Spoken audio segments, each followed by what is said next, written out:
Hello, you're as welcome in the shed as the flowers in spring. And I trust that today's devotion will be a blessing to you. Our guest today is Haggai. Haggai, Zechariah, and Malachi, the last three books of the Old Testament. They were the prophets who prophesied post-exile. After the return of the Jews from Babylon, these were the three prophets that God used to speak to the nation. The great project at that time was the rebuilding of the temple. We read the account there in the book of Ezra, particularly chapters 3 to 6. We read of the starting of the building of the temple, and Haggai and Zechariah are mentioned by name. But in any building of the project, of course, there are snags and there are delays, and there certainly was in the building of the temple in Jerusalem in those years. And when they laid the foundation, here's the first snag they came up against. When they laid the foundation, there was great rejoicing, but the old men were grumpy, and they said, "Oh, it's nothing like the first temple." So as we go into 2023, let us not live in the past. Let's look to the future and trust God for what He's going to do in the future. In Haggai chapter 2, we read these words: "For those who are grumbling, ask them, who of you is left who saw this house in its former glory? How does it look to you now? Does it seem like nothing? But be strong." So don't live in the past. Don't be grumpy. Look to the future and trust God for what He can do. And then there were people who were saying, it's not the right time to be involved in this job at all.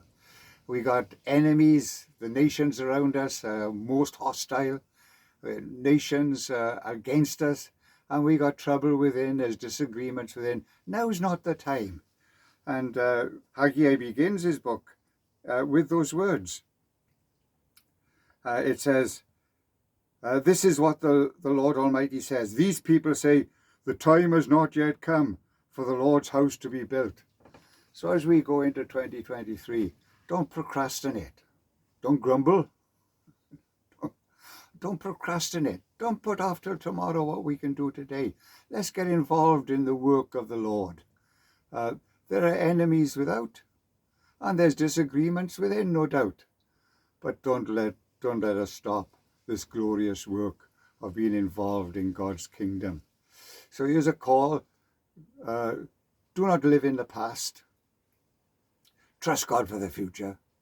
Learn from the past, surely, and be encouraged by what God has done in the past, but trust Him for the future. And then don't procrastinate. Don't put off what God is calling you to do today. And the last reference in this book, I just love this. This has meant a lot to me. God is saying, listen, I'm going to bless you. I'm going to be with you and I'm going to bless you. And in chapter 2, verse 18, He says, "From this day on, from this 24th day of the 9th month, give careful thought to the day when the foundation of the Lord's temple was laid." Give careful thought. Is there any seed left in the barn? Until now the vine and the fig tree and the pomegranate and the olive tree have not borne fruit. From this day on, I will bless you. So he highlights a particular date. And can we trust Him from this day, as you listen to this little thought for the day? Trust Him from this day on. God is going to do a new work, and He's going to really bless you. The story of Haggai and the building of the temple is amazing.